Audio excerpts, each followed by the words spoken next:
Let's jump into our case study. What we're going to do is discuss the acquisition of an apartment asset at three separate points in time. 2006, which would be the height of the real estate boom, 2009, which we can determine is the trough of the real estate cycle, and 2013, where this asset would be looked at today. This is the acquisition of an 80-unit apartment building. In 2006, the acquisition price is $10 million with estimated closing costs of $500,000. Total use of funds is $10.5 million. Because of a very prevalent lending environment at that time, senior banks, or senior debt, were pushing their leverage up from what I would say would be a standard loan to value. And in certain situations, a local bank may provide 85% of cost on a certain asset. Loan to values will still remain at 80%, but loan to cost is pushed up in this situation. And at this time, the borrower is able to obtain some mezzanine debt. Call it 7.5% of the cost, which means the total equity provided by the borrower is around 7.5%. We then calculate the net operating income in the previous year of 2005 and a pro forma net operating income for 2006. Again, at this time, real estate values were trending higher, rents were trending up, and everybody believed that net operating income can only get higher.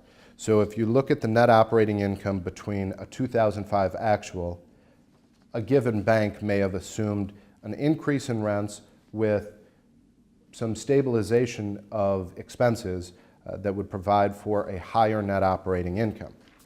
If you take that net operating income, you can then determine what your debt service coverage ratio is and what the perceived value of that property might be.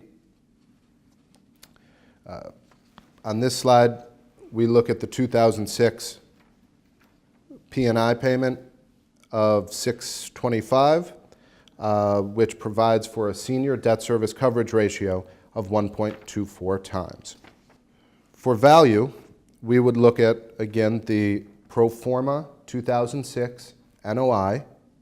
We would apply a standard cap rate at that time, which was very aggressive. We believe that the cap rate in 2006 was about 6% for multifamily assets, which equates to a value of just under $13 million for that asset. So from a bank loan-to-value standpoint, although we're providing 85% of cost, we're under a 70% loan-to-value. And with the mezzanine debt, it still only hits a 75% loan-to-value. So we flash forward to 2009. And in 2009, real estate was hard to finance, and not a lot of assets were trading. So the same 80-unit apartment building may be acquired for about 8% less than what it was in 2006. With the same $500,000 closing costs, your use of funds or total cost is $9.7 million.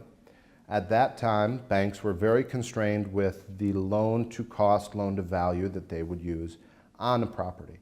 And in 2009, our maximum loan-to-cost was about 70%.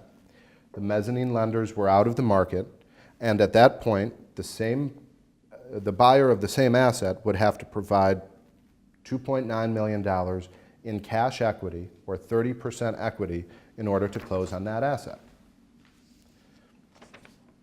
We would look at the previous year's actual NOI, and we would take some assumptions towards the conservative. We would trend rents possibly down, we would trend expenses up, and we would show a pro forma that would have a net operating income for the next year, or 2009, at potentially a lower amount than the previous year. Because of the debt level, we also underwrote the principal and interest to a 1.25 debt cover. Because we have a standard debt cover requirement on cash flowing assets, that factors in to the amount of debt we can provide. So in this situation, because the rents were trending down and the net operating income was trending down, the loan amount was lower, so the bank could still achieve a debt service coverage ratio of a 1.25 times. Then to the loan to value exercise.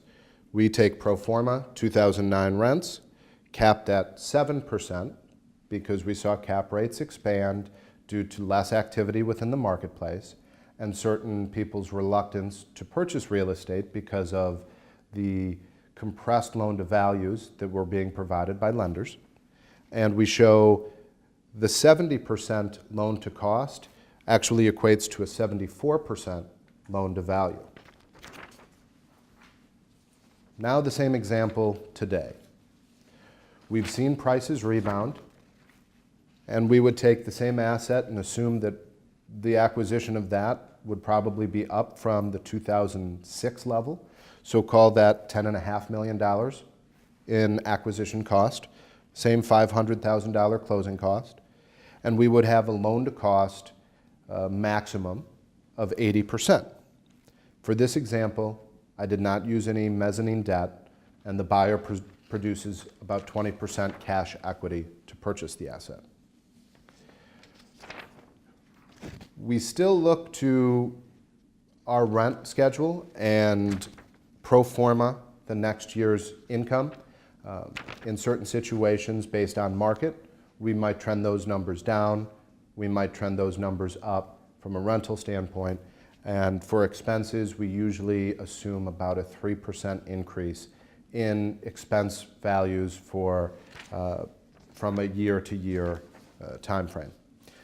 For this example, we are actually trending the rents at the same point with expenses trended up. So you see that the net operating income is actually lower in pro forma 13 than it was in actual 12. Again, to calculate the debt service coverage ratio, you calculate your actual mortgage payment over the year and apply the ratio of net operating income over that debt service. In this situation, 2013, we have a debt service coverage ratio of 1.33 times, which is very good. Value analysis, again, net operating income over the applied cap rate. Our average standard that we're seeing for apartment complexes now, Class A apartment, is about 6.5% in Milwaukee. It equates to a value of $10,946,000. Our senior loan to value is 80%, so our loan to cost and loan to value are the same at the bank's policy of 80%. So if you look at the example for sources and uses, you can see the drastic difference between 2006, 2009, and 2013 in the amount of equity that a borrower would need to provide in order to purchase the same asset. It goes from as low as $787,000 to as high as $2.9 million, and now is in the middle range at about $2.2 million. We have a slide that shows value calculations based on the net operating income of any given year, 2006, 2009, 2013, and you can see how a different cap rate applied would drastically change the loanable value on each asset. And with this being an apartment building, 80% is the standard loan to value. You can see where cap rates adjust your value and may present some problems for developers or investors if they're acquiring an asset at a lower cap rate than what is perceived to be market.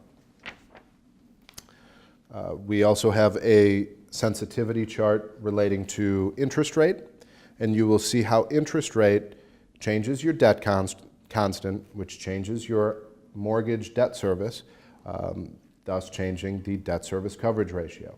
If the bank has a minimum of a 1.20 times debt cover, then you can see how that adjusts over time.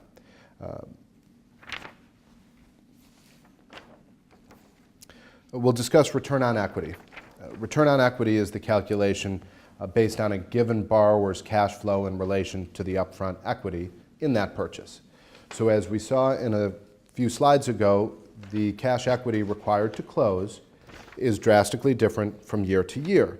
So you can see that the return on equity for the borrower in 2006, because the smaller equity required, is 10.6%. In 2009, it drops to 4.36%.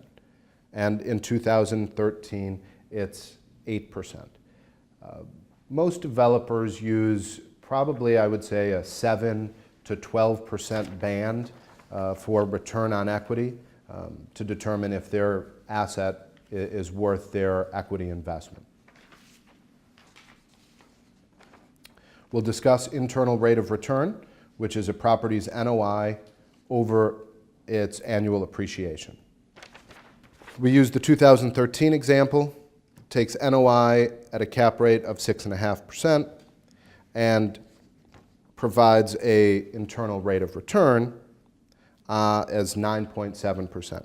Again, these numbers are using a 2012 actual, which is why that's slightly different than the NOI that was used in the 2013 pro forma calculation.